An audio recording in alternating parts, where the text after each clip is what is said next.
So how's it going, man? I'm good. Yeah, I'm not too bad. Yeah, I'm good. Thank you, mate. How are you doing? I'm doing well as I'm doing good. But so basically, I just wanted to say like thanks so much for your time and I'm really grateful to be excited here with you. And I basically just got like a list of questions to run with you to run through today. Like it's basically just about like your goals and dreams associated with being like a B2B coach and like Yeah, basically sure. also like your problems and struggles with being a coach as well. So I guess we can just Uh, start off right now, right? did you want to record this? Yeah, I do. I'm actually currently already recording. Okay, great. Go for it. All right, perfect. So first question is just like, how long have you been in this like coaching space for? That's a good question. I probably started around 2014 when I was asked to. I was part of a different. I was being coached in a big group coaching program, and some of the results that we were getting with like my business, the guy who ran that was like, "Do you want to do a couple of calls, show us what you're doing?"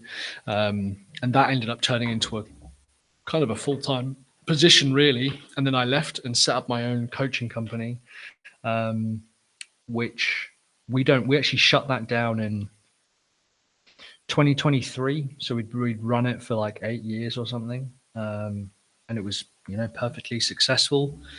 It did way better than I thought it would. Way better than a lot of other people thought it would. But um, I just kind of, I don't know. I wanted to take the business in a different direction. We can get into that, like why. But yeah, so since about 2014. Yeah, that's a lot of skin in the game. Like 8 years Yeah, doing coaching is a lot. yeah. I mean, it's good. Like I think it's a extremely, I think it's a very quick way to get revenue up. I think it's very quick to get a fairly decent level of scale. I think it can be very profitable. It's good fun. I enjoyed it that whole time. Hmm. And then what actually happened is in 2021, I was actually diagnosed with cancer, and Oh, so while going through, yeah, while going through like tons of treatments, I had like 4 surgeries, chemotherapy, the works, and I was in the middle of running this coaching company. It was doing like 300 grand a year or whatever. Um, and my team kind of took over, and they did an amazing job. And then we actually scaled further from there. And then I don't know if you've got experience with cancer or a family who have had it or anything like that. yeah, I don't.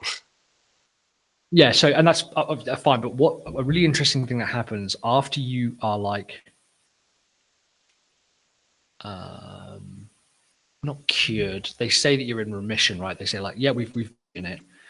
About a year after that, you fall. It's really common to fall into a very, very deep depression because your body has been kind of fighting something. You've had like a goal, right, for like years to go after.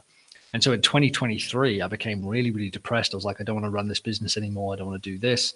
And so we basically shut it down. And I said, we're going to take the business in a different direction. So it's not necessarily that I didn't enjoy coaching anymore. It's just for whatever reason, my brain or my body was like, this is the right time to move on. So after what was that? That's almost 10 years of doing it pretty much nonstop. I was like, it's time for us to move on. Yeah, so um hold on. Like while you're like being a coach, like what were like a couple of things like you didn't like about being a coach? Like what were some like problems you were facing? Yeah. I didn't like the biggest thing to me that was the most frustrating was when people would ask for help with a problem. We talk through the problem, talk through the work, what they want to do, and then they come back the next week having done nothing, and the next week having done nothing, and the week after, and the week after, and the week after. That's really demotivating.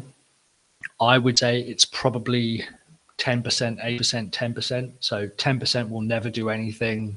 They just drag their feet Hmm. and they're really, really hard work. 80% of people kind of chug along and do the work.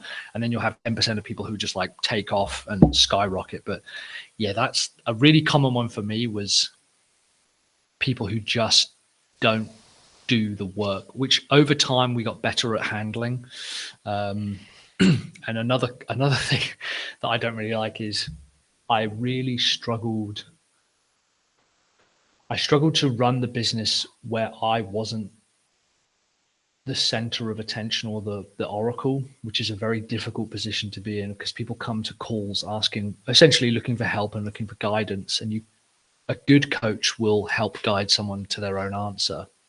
And that takes a lot of skill, it takes a lot of patience, and feeling like every time you jump on a call, you've got to have an answer for someone. That's hard work. So I had to really change how I approached coaching calls in general in order to kind of take that pressure off. Yeah. Does that make sense? Yeah, but I think like the thing about like people not doing the work is kind of pretty common in most courses. Like I heard like there was this guy who was selling like some cool traffic copywriting course, and like half of the people didn't even open up the course to look at the content. So it's like absolutely insane.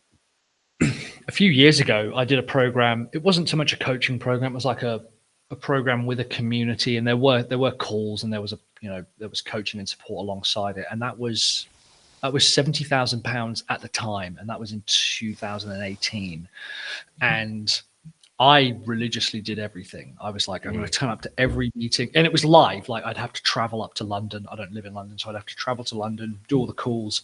Even now, I still have conversations with the people who are in my cohort. I was lucky. I was on a really good cohort. We had like a group of 6 or 7 of us, and we stayed, incommunicado for years afterwards. But we were staggered. Like by the end, people had paid 70 grand for this. People by the end, maybe 50% of the people were turning up, and of that, maybe 5% of people did the work. The completion. See, it's kind of an interesting point because it actually leans into the sales side of if you want to like make sales as a coach. Hmm. People feel the biggest benefit as soon as they hand their credit card over. That's actually when they get the most amount of benefit from a program. It's very rare that someone will ever match the feeling of relief from when they finally bought or joined a program later on in the program. They'll actually never reach that level of satisfaction. So buying is actually when they are most satisfied with the program and the course, and everything else is kind of an uphill struggle from there, which is Yeah. maybe a bit pessimistic, but I think I've got data to back that up. Hmm. So well, like when basically like when you were starting like your coaching business, what do you think was like holding you back most from like scaling up to like those higher figures and revenue numbers?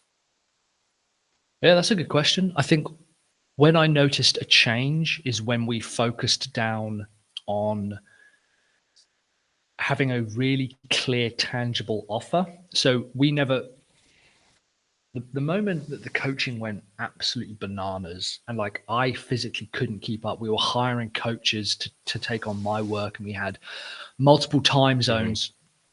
That inflection point was based around, first of all, we had a really specific, tangible offer, which was we will help double your revenue double your monthly revenue in 90 days and give you 20 hours back a week. So it was a really specific thing where we could actually do the maths to work out, look, if you pay us 2, 3, 4 grand a month, we will figure this stuff out for you and with you and we'll be part of the process. As soon as we had that, things went bananas. And then coupled with that, the more um, qualification and the more exclusive we made it, the more money we made. So as soon as we started saying, okay, well, how many clients are you working with right now? And people said, oh, I'm just starting out. We'd be like, we're not ready for you. We're not right for you. So we would immediately discount people. So we had a very specific idea of the type of business that we could get results for. Because if you're making a promise like, hey, we can double your revenue, they need to come to the table with something. They need to come to the table already making, 50, 60, 70, 100 grand a month. Hmm. So I would say we can double it from there. But someone who's making 8 grand a month, 5 grand a month, there's nothing there to double. So we became much more exclusive. We had a really strong qualification process. There were like application forms to even get on the qualification call to even be pitched and sold to. So we had a long, long qualification process. Yeah. Yeah. So like besides the offer, like what else helped you scale? Because I'm imagine that's like probably like the key factor that helped you scale. Yeah. To be honest, I mean, the thing is, when you've got the offer dialed in, everything else becomes much easier because then all of my content was just like, well, here's how we doubled the revenue of one business. Like what you're doing now, this case study, Hmm. Like this, we would just do this. So like, here's how one business can double their revenue. Here's how a business double. Here's how one business went from 120 to 240. Here's how one business went from 200 to 400. Here's 5 things stopping you from doubling your revenue. As soon as we understood the offer and the core problem that they were solving, it was much easier for us to market. The way I think about it is like in terms of pharmaceuticals. Pharmaceuticals solve a really specific problem. We take pain medication for a start. When you know that the offer is we will remove pain in 3 minutes flat and you will be able to exercise and walk your dog, you can come up with 100 different pieces of content, adverts, calls, ideas as soon as you figure out what the offer is. The problem is people try to sell coaching and no one wakes up in the middle of the night going, oh my God, I need a coach. Like no one thinks of that. They don't even think, oh, I need a marketing coach or a sales coach. No one wakes up thinking that. What people wake up is thinking, how am I going to pay my bills tomorrow and my team and make time for my family when I'm already working every hour that the day sends? How am I going to, I don't know, add $100,000 a year, even if it's small? And I was talking about big numbers. You can still have a very small, specific goal. Like my wife, she's a sports therapy coach, and her thing is she will help you break a sub 4 hour marathon, which is a very specific goal that a lot of people have, Yeah. right? It's not huge, but some of them they're at like 4 hours and 2 minutes, 4 hours and 3 minutes. So she's just trying to help them shave off like 4 minutes, which is a big in terms of running, but it's a small goal, but it's very tangible and specific. So as soon as you've got that specific offer, and as soon as you know, well, that's the offer, I know the type of client I want to work with, making content, scaling, even cold calling if you want to do it, advertising, all of that stuff becomes exponentially easier because you know I'm only going to make content based around this subject for this particular type of person. So it's to me, it's the critical thing I see people ignoring and making a mistake about time and time and time again. Do you think like as a coach it's like beneficial to do like niche research or like avatar research on like your specific audience you're serving? That's a good question. How far do you mean in terms of avatar research? Because I think you could probably take that a few different ways. What do you mean? Like I'm talking about like researching really deep, like talking to them on calls like this, like what I'm doing now, like basically like looking into all of their pains and like knowing Yeah. them better than they know themselves. Yes. So the short answer is yes. I think people can get a bit of analysis paralysis where they research like 4 or 5 or 6 different niches, Hmm. which I don't really see the purpose in. I personally, so one of our mantras at Sell Your Service is there's no such thing as a profitable niche. It's just how you make profit with the niche. So, like you and I, we would look at maybe the pet food industry and go, fucking, how does anyone make money in that? And yet, multi-trillion dollar industry, Hmm. right? So it's not necessarily about, oh, should I go after consultants or agencies or developers or whatever? I think there is a lot to be said that some markets have physically less capital to play with, possibly. I think that's probably fair. But that also comes down to qualification and the type of business you want to run and the lifestyle that you have. I think doing the research is important. Doing these types of calls is critical. Jumping on 5 calls with people who aren't even your clients, just have a conversation like, what does your day look like? What's your biggest problem? Blah, blah, blah, blah, blah. All that type of stuff is super, super valuable. But at its core, if you're not able to tell the client or at least second guess and say, I think your biggest problem is that you are struggling to land 5 ticket clients.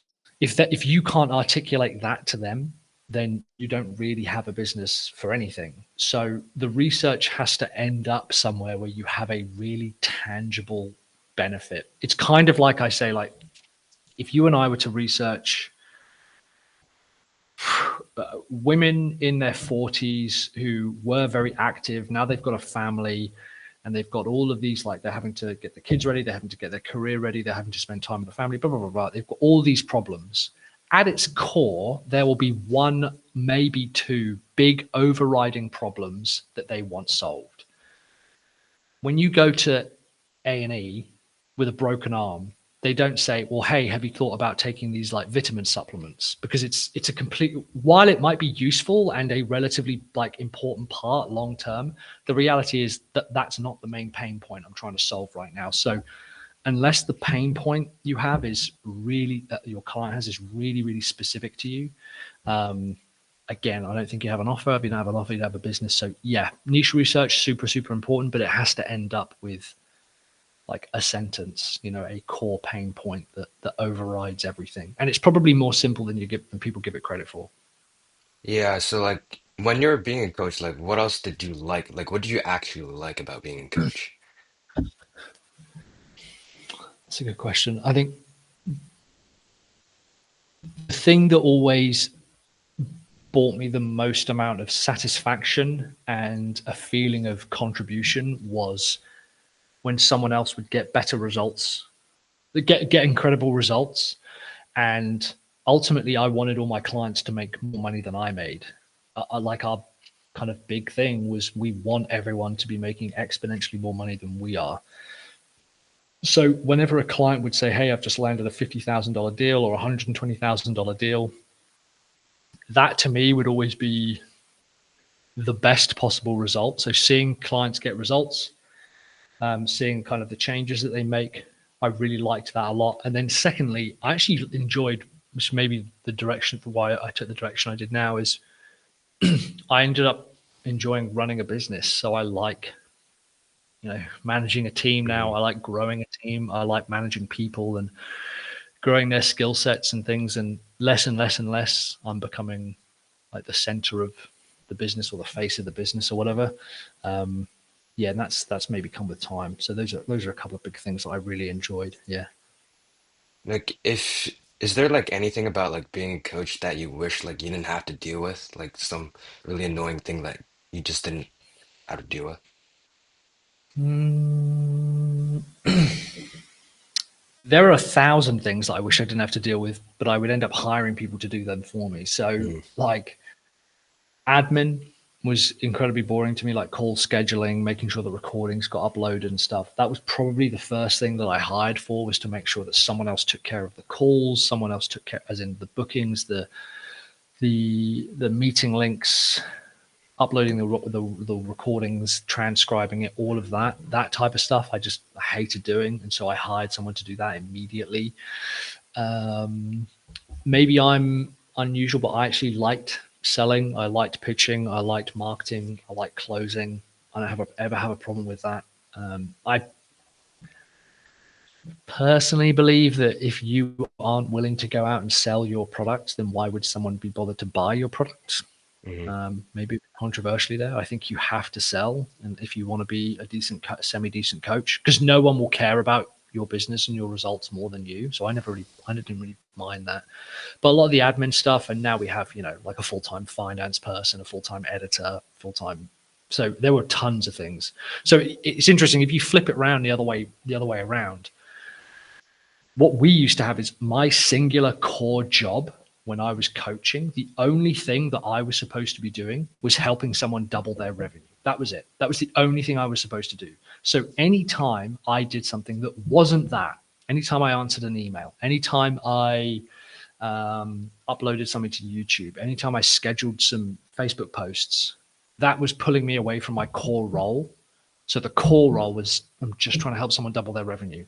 And then we would hire based on those kind of Hmm. external jobs. And most of them were things that I didn't want to do anyway. So yeah, that's how we ran that. Does that make sense? Is that fair? Yeah, yeah, that does make sense. Like besides that, like besides like the offer, like what else do you think was like the biggest bottleneck like holding you from scaling up? Or is it just like pretty much the offer?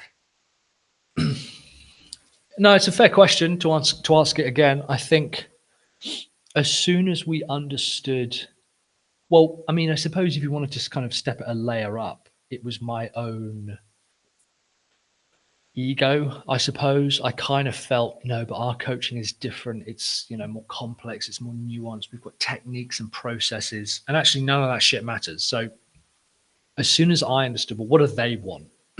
They want to go from 120 to 250,000 a year and they want to stop working 40 hours a week and they want to work 20 hours a week. It's the only two things that, in my particular niche, agency owners want or wanted. That's all they wanted. And as soon as I stopped trying to create an offer, the mistake a lot of people make is they'll create an offer that actually impresses other coaches, and other coaches will go, ah, yes, they've got a community, really good, and they've got a little micro SaaS, that's good, and they've got an app, that's very, very good, that's very clever. And they do some speak, and they've got a book, and they've got worksheets. None of that shit matters. Absolutely none of that fucking matters.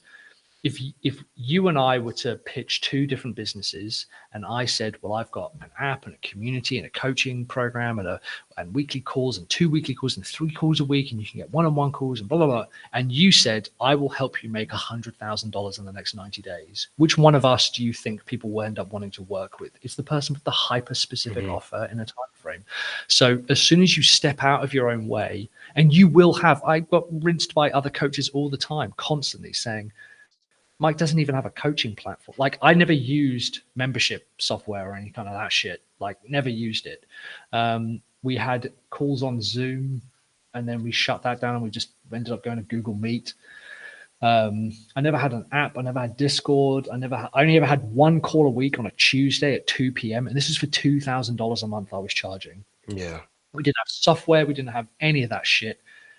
But all we would do is help people essentially double their monthly revenue, and that was the only thing that mattered. And as soon as we figured that out, none of the other stuff mattered. None of the other stuff, even no one even asked for the other stuff. So yeah, that was all people really wanted. Like when you're Do I understand? hold on.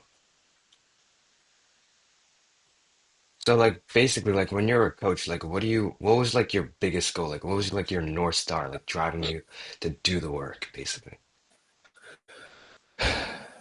I wish I could say I had some altruistic, like, I really want to help improve the lives of people, but the reality is I never have had anything like that. All we've ever really wanted to do was had financial goals in terms of, I want us to make, at first it was like, I could just do like $100 a day. Like, that would blow my mind. And then for 200, and then eventually I was like, can we do $10,000 a week? Can we do $20,000 a week? And so I would just incrementally move myself through that. The driving North Star, I, I, I know I hear a lot of stuff about this, but I wish I had a better answer, but I never had this, like, I want to improve the lives of 10,000 people and make a better world. I never ever had that ever. Personally, I never had that. I think internally, because the reality is, the reason any of us do this, the reason any of us pursue anything and try to get better at anything, is because we're trying to prove our self-worth to the world. That's all we're trying to do, right? Every single person, human being who's ever accomplished anything, just wants to say, I'm slightly better than the other person. That's all we're trying to do. Or at least maybe I'm better than who I was yesterday. So for me, in terms of like how I wanted to get there, or the end goal, I was like, yeah, a million. I remember when we made our first million with our first business, and I remember being really, really disappointed with it, because I was like, this is it. We fucking cracked it. We've nailed it. And my business partner was like, you understand that we've still got like $500,000 worth of work that we've got to deliver. Like, tomorrow is exactly the same day. So now it's kind of changed. It's more a case of like, I don't want to work all the time. I want my team to be happy. I want them to have above average wages. We only have a 4-day week. The way that we run the business now, revenue wise, is less, but we make much more profit. Everyone's less stressed. So yeah, I wish I had a guiding principle of, I want to improve the lives of every human being on the planet. But I just don't have that. I never have done. But I always have thought, I just want to do a little bit better than I did yesterday. I think internally, maybe it's the way that my brain works, is I was just thinking, I want to do it and I want to be better at it because I can. It's the same reason we go to the gym. I'm not lifting heavier weights because I'm eventually going to compete, right? So I just Yeah. I just want to get a bit better each day. So like How about in you? Do you have something like that?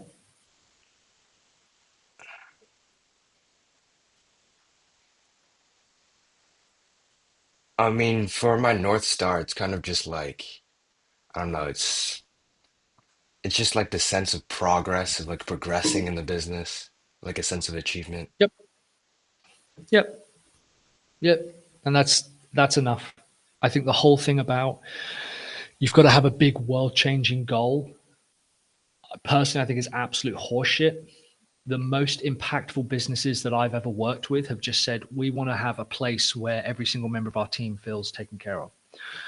Like the really big businesses that have these huge, massive, life changing goals, I'll guarantee two things about it. First of all, they'll have investors, and investors get rock hard for that type of shit. They need to have that type of fluff put all over them, right? Hmm. And the second thing is they're building that business to sell because you have to say, we're going to change the lives of every single person, blah, blah, blah.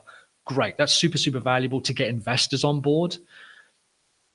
The businesses that I give a fuck about and that I really, really care about are like the cafe that does a free lunch for every single person, no matter who they are.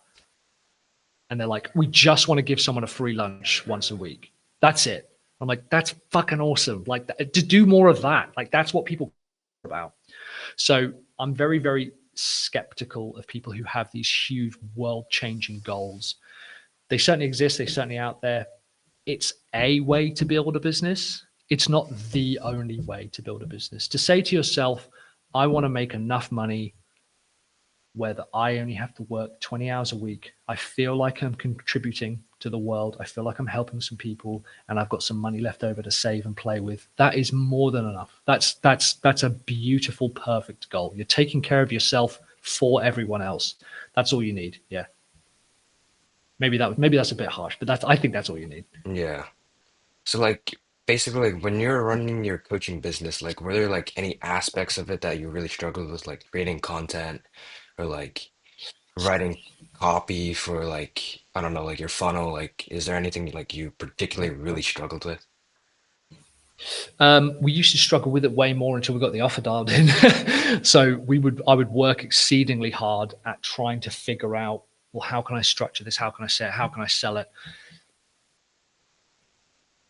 The reality is, once I had dialed in, so the specifics of it were figure out what their currency is or their token. Everyone has a currency or a token, right? It's the number one thing that they want to get. Hmm. Dentists want patience. New parents want sleep, right? Hours sleep. So there's literally every single person has got a thing that they're measuring that they want more of. Sometimes it's money, sometimes it's sex, sometimes it's power, sometimes it's property, doesn't matter. If you can say, I can help you get more of that token in a certain amount of time, that seems crazy. So I can help get your 3-year-old to sleep in 20 minutes so that you'll have a full rest a night. People will go fucking bananas for that offer. It doesn't matter whether you're selling. And what's interesting is if I tell you that, you, Jacob, wouldn't be able to tell me whether it's an app, a coaching program, a pill, sound canceling headphones, because the delivery method and the product doesn't make a difference. If Yeah. I've understood what the thing is, and then you can strengthen that by saying, most people feel, let's say we've got to go down the sales route. I'll help you land a $10,000 client in 29 days. Most people immediately have a preconception of, well, that means I'll have to like do cold calling. So their fear is they'll have to do cold calling. If you can then say, I'll help you land a $10,000 client in 29 days without cold calling, immediately they'll be like, I want to know more. So if we take, I'll help you get a rock hard beach body with abs in 6 weeks. Everyone's like, I'm going to have to go on a diet. Without going on a diet, people go, holy shit, that sounds incredible. So everyone has these methodologies of helping their clients get tokens without a particular thing, without a headache. Once we'd figured that out, everything else became much, much Hmm. easier. Something I used to really, really struggle with is every week I was trying to come up with a new topic for our talk or for the call, constantly trying to come up with a new topic, constantly. And so for 200 calls, maybe it's one a week, right? So what's that? Hmm. 4 years. I came up with a new topic, had a new worksheet, had a new topic, and that was backbreaking because I was constantly trying to have to think of a new thing to be able to teach my team, teach my clients. As soon as I flipped it and I said, we're only ever going to do these 6 exercises. So week 1, we're ever going to do the first one. Week 2 is the second. Week 3 is the third, and so on and so forth.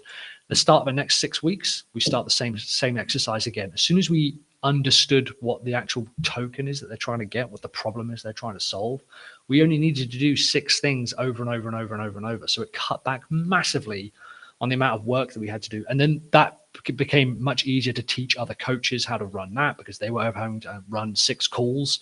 So once again, we had kind of stripped out and simplified what it is we were offering. Everything else became much easier. So that probably would be another like moment of that inflection point where I wasn't having Yeah. to work as hard.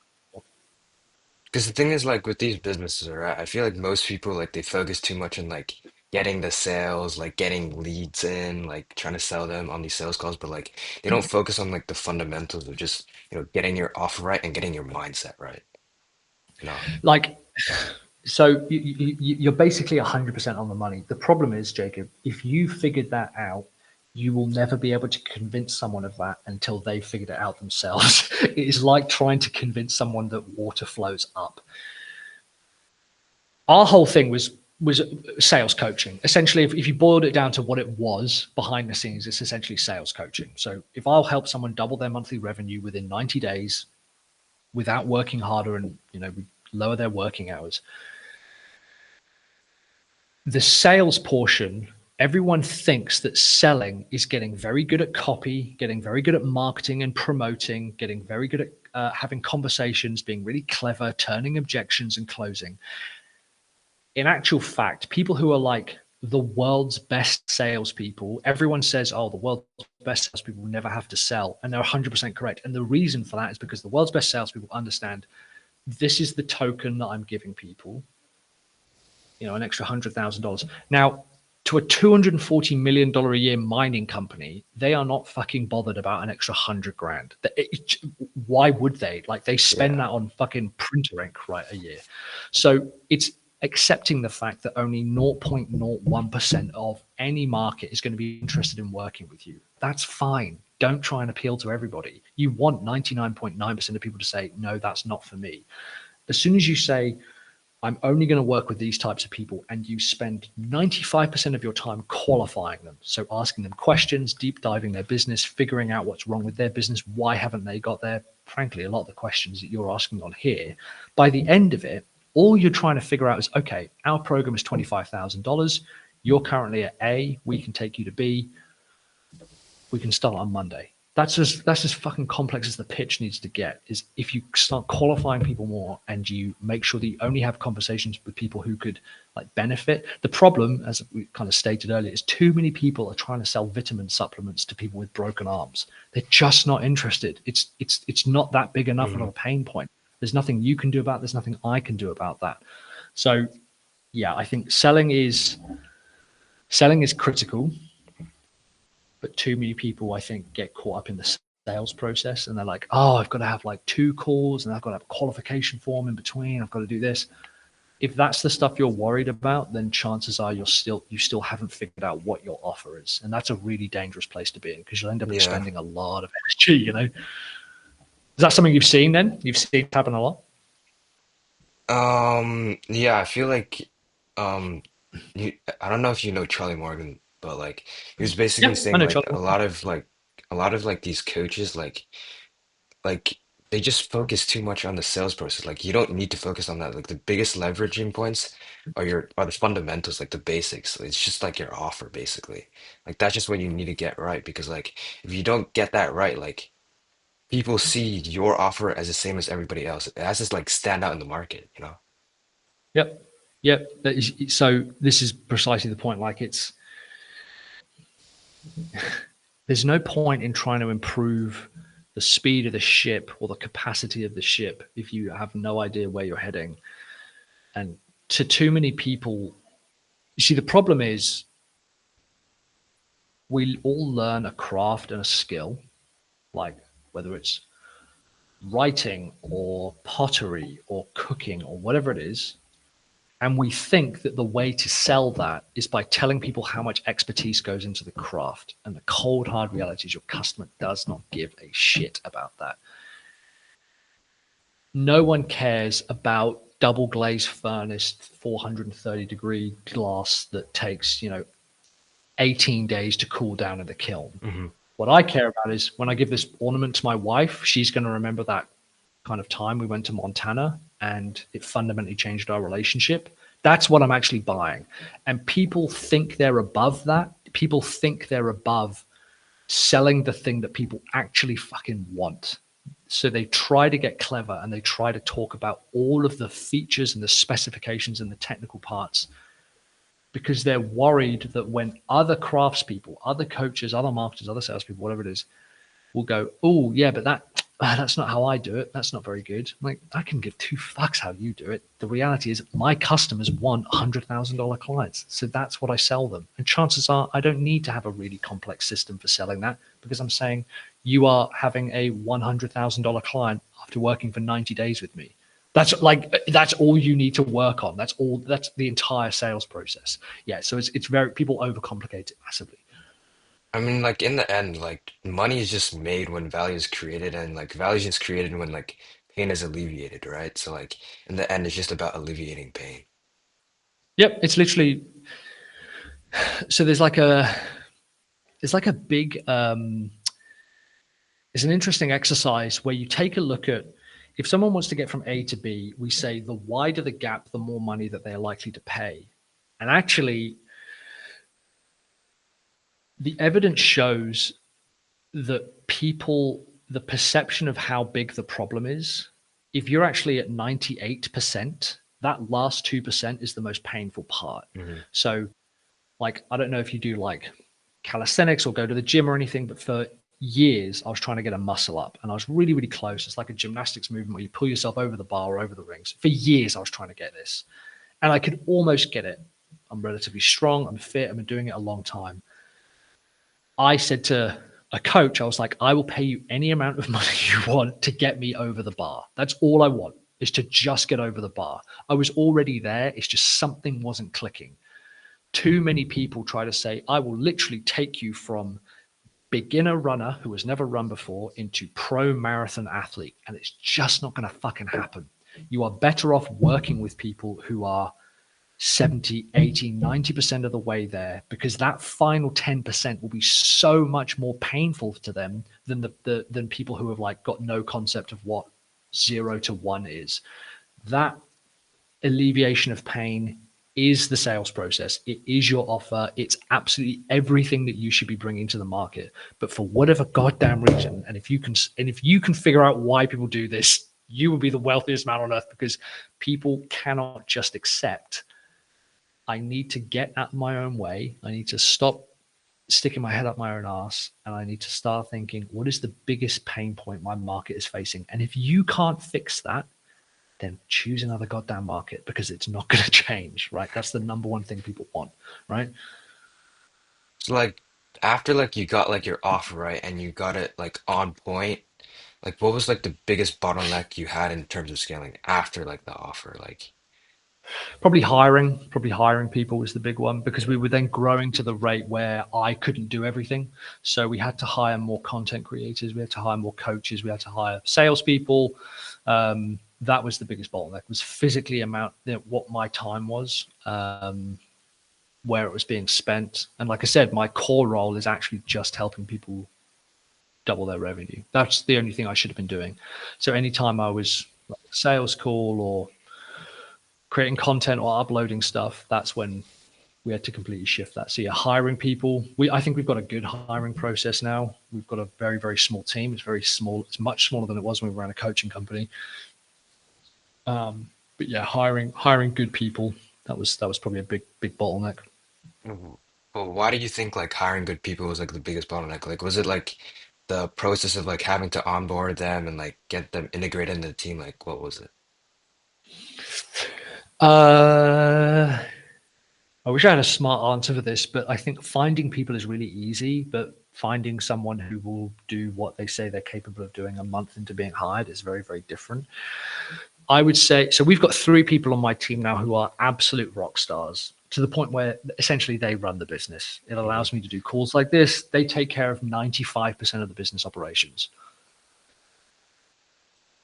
What I found very difficult was finding someone who sold and pitched very well, who then 2 months, 4 months, 6 months would still continue to take ownership of the tasks. I don't think I'm a micromanager. In fact, I know I'm not a micromanager. I tend to give people ownership of the task and ownership of the problem, and they can have their own budget to solve it however they want. But I found that it was very the thing with making money. I remember my stepfather telling me this. He was like, "You'll know when you're doing well when banks start sending loan offers through your front door, right? Mhm. People can smell money. They can smell success. They can smell what's going right. They can see when traction's taken off, and they will do anything and everything to work with you. I would say of the 25, 30 odd people that we hired throughout the coaching program, maybe, well, 3 of them are left. A couple of them we had to let go. I decided to downsize the business. That was very, very difficult. But most of them just kind of fell by the wayside, and they never got in contact with me again. So hiring people hiring people is actually really easy. Managing people and making sure that they continue to be productive and do the job 6 weeks, 6 months into the job is very, very different. Which is why my team now, like absolute rock stars, they've been with me for. Well, Clarence has been with me for shit before I was married. So what's that? 6 years maybe. So yeah. Yeah. I think like in terms of hiring, like it's pretty hard to actually like find a good employee that's like an actual A player. Because like most of them like what you said, like after a couple months you just like they're just like not doing well enough. Like you kind of just Yeah. like you gotta drop them. No.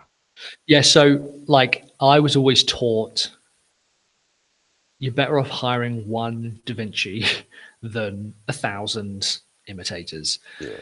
If it takes that extra person more money, more time, more investment, fine. Like hire one great person, and typically a really good employee, it's very difficult. Like I said, we've got a really long hiring process now, which is, I'm sure, frustrating. It's as frustrating for me as it is for people going through the process. But at the end of it, we now have a very, very, we have a, I mean, maybe 2 years ago, someone quit who we'd hired. Maybe that was it 2 years ago. And even then they've been with us for a while and it just wasn't working out for them.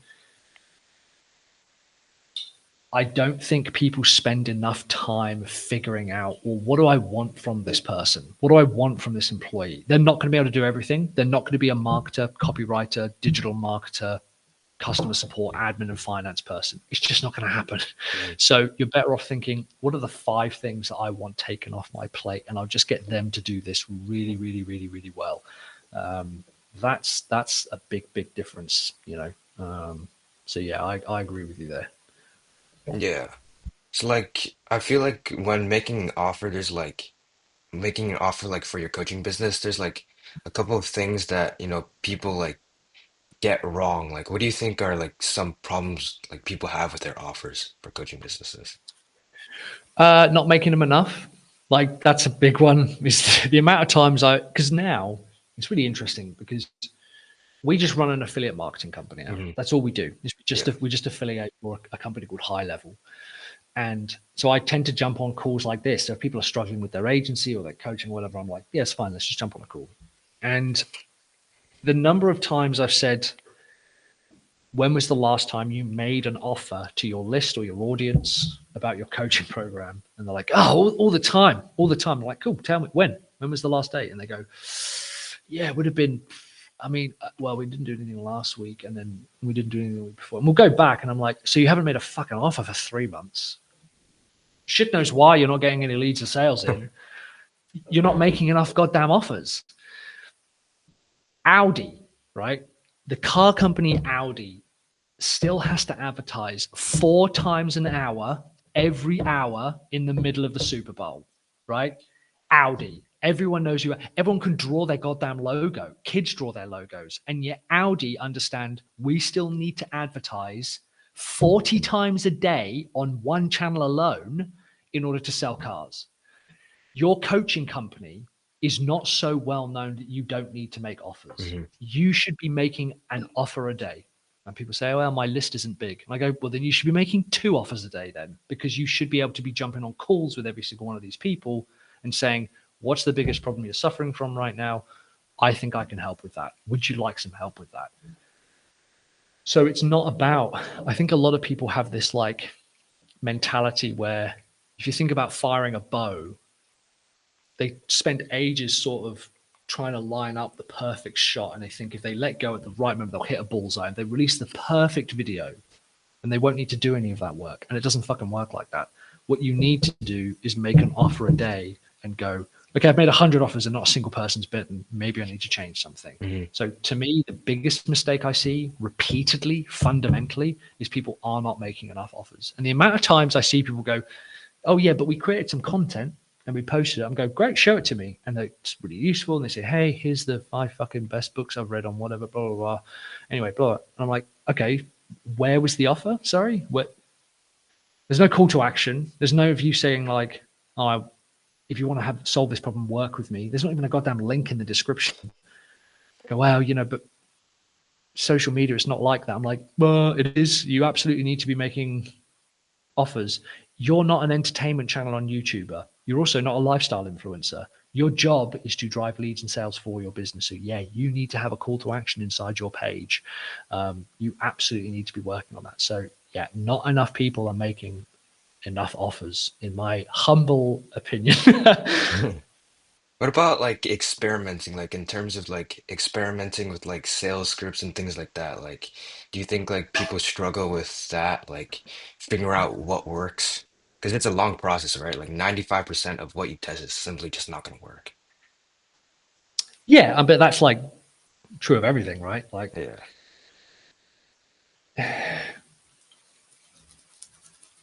it's an interesting question. I think that most people think they are trying lots of sales processes, but they are not. They're not trying.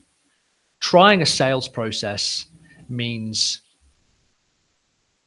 like actually trying. I think Mm. what too many people do is they'll go to one guy and they'll say, oh, here's the perfect sales script. This is what I should be using. And they'll try it once on one call and they immediately won't get a close. And they'll go, oh, that doesn't work. I'll try a different one. And Yeah. they jump from different things. Like no way, obviously no wonder you're never going to get anywhere.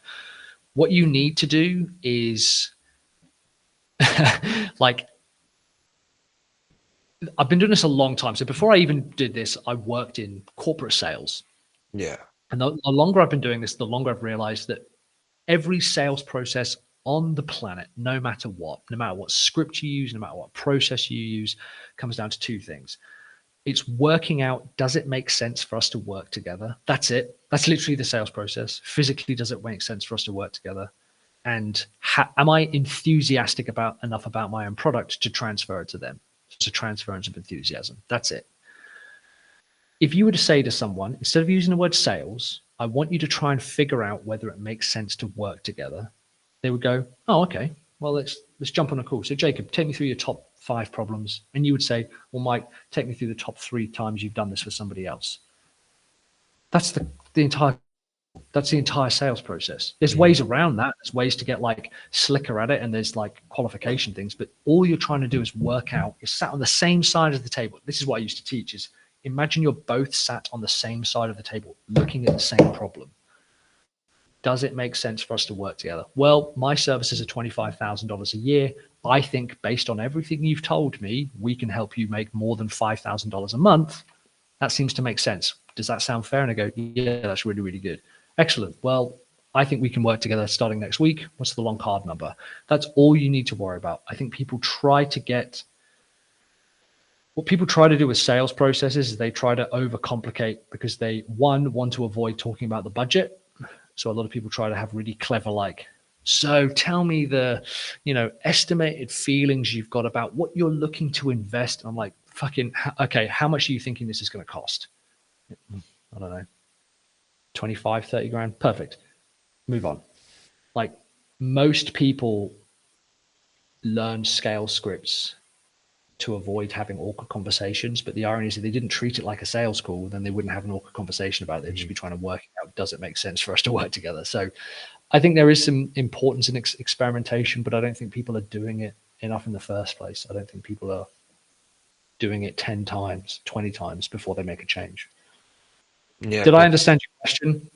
yeah, yeah, you did. So like in terms of like marketing for coaches and consultants, did you have like any problems with that at all? Or is it like all smooth sailing? No, definitely not all smooth sailing. I think the problem is, again, trying to constantly figure out like what's the big problem they're facing. So how can I talk about the problem? How can I reframe it? How can I market it? As soon as we figured out, well, the only thing I'm going to talk about, and we noticed that anytime I did a video on like, here's how to land a $25,000 client, that was usually did pretty well. So I was like, well, let's just make that again. I think too many people try to think like, I need to come up with a different idea each time. And that's fundamentally untrue. If you come up with a type of post or a type of topic or a piece of content or whatever that does well, just do it again. Just do that exact same piece Yeah. again. Make your life easy, right? Like everyone talks about fucking branding and brand awareness and authenticity and all this shit. And the reality is they're not doing the same thing again and again and again and again and again to build a brand. If I wanted to be known as the guy who shows you how to land a $25,000 client, what are the next 100 videos you think I should be making a video about? So it's sort of people get in their own head about it. So when we figured that out, it was a big deal. I think, again, to repeat myself, it all comes down to the offer. When we figured out, shit, this is something that people really, really want. And we did a lot of testing there. So I will say we did a shitload of testing in terms of figuring out how do you word the offer. And so for a time, I used to say, I'll teach you how to a marketing funnel for $25,000. People were like, yeah, that's fine. But for whatever reason, when we posted to our group and our email list and just my following in general and just talks out and about, I would say, I'll help you double your revenue within 90 days. For whatever reason, that really struck a chord with people. And when we dug into it, we're like, why is that interesting? And they would say, well, because I feel like my income has plateaued, but I'm working harder and harder and harder. Great. That's all we're going to do then. That's what we're going to do. So we tested what the message was a lot. And when we started getting traction with our content on YouTube, our podcasts, which we don't run anymore, but the messages, and it would just be like, they would almost be like tweets on Facebook or on LinkedIn or whatever saying, would you like to know how you could double your revenue within 90 days without doing any cold calling? And if we had a bunch of people like and engage with that, I'd be like, right, then that's the offer. That's all we're going to talk about. That's all we're going to do. So the hard part was coming out and figuring out what's the message that the market responds to. And it might be very different to what you think it is. And then other than that, the next part is, again, hiring people. The bit I struggled with was hiring people to do that part of the work Hmm. for me, to that part of the process, and to train them enough for them to understand this is what the message is, this is what the offer is, this is how we market it. That was the kind of flip side to it. Yeah. Yeah, I feel like once you've just got like that pain point that like you've just got that nailed down, like everything just becomes easy. Like content's easy, like making a VSL is easy, like because you already know what they want, you know? Like, it's just easy. Exactly. All too often, we've talked about this already, is people try to create a business or an offer that impresses their colleagues and their peers. Hmm. So back in the day when WordPress first started having like drag and drop page builders, all of the page builder businesses, all the marketing agency businesses were saying, we don't use page builders. We handcraft our websites with Java, HTML, and CSS. And I was like, fucking not one customer wouldn't even be able to tell you what HTML stands for, yet alone why it's valuable. If you say we can get your website up and running within 2 days, they go, oh shit, that's what I want. So what you think is good and important and what the market wants, like Everyone on earth can make a better burger than McDonald's. Everyone on earth can do a better burger than McDonald's. They Hmm. can use high quality ingredients. They can have a nicer burger at the end of it. So why isn't their burger chain the largest corporate entity and real estate company on the planet? Because people don't want the best. They want reliable and quick and fast. That's Yeah. actually what. Yeah, that's really interesting. So, like in your coaching business, like what do you have that you like wish you, oh no, that's actually the same question. Hold on. Hold on. I think I've actually answered all the questions. I actually also have I actually have to go to school later. Like I have a bus that I need to catch. So I think if Man, if you we, need to hop off, yep, go for it. yeah, if we ended it, I don't want to end abruptly, but if we could end it here, Send that'd me a be good. message. This is hardcore. Yeah, if you're doing all the right stuff. If you're doing this while but you need to get to school, you're doing all the right stuff, man. Do more of these calls Yeah. and then do them with people you want to work with as well. This is really good. This is impressive to see, Jacob. Really impressive. I actually have one on Sunday as well that I have to do. So Yeah, sick. Yep, do it. Yeah, don't listen to anyone else otherwise. Do this yeah. stuff and it will pay off eventually. Mate, have a really good day. Send me an email and yeah, we'll have a conversation that way as well. Sick. See you later. Bye, dude. See ya.